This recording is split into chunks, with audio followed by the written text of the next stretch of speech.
முக்கோடி தேவர்களும் தேனீக்களாக மாறி இன்றும் பக்தர்களுக்கு காட்சி கொடுக்கும் தலம் திருவாரூரில் அமைந்துள்ள திருக்கண்ணமங்கை பக்தவச்சல பெருமாள் கோவில்.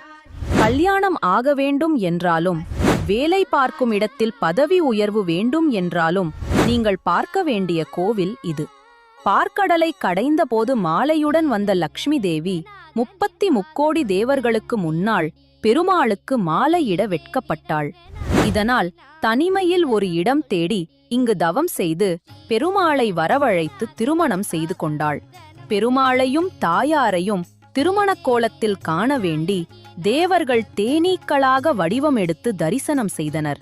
இன்றும் இத்தலத்தில் உள்ள தாயார் சன்னதியின் வடபுறத்தில் ஒரு தேன்கூடு நிலைத்திருக்கிறது. இந்த கோவிலை பற்றிய முழு வீடியோவும் எங்க சேனலில் உள்ளது.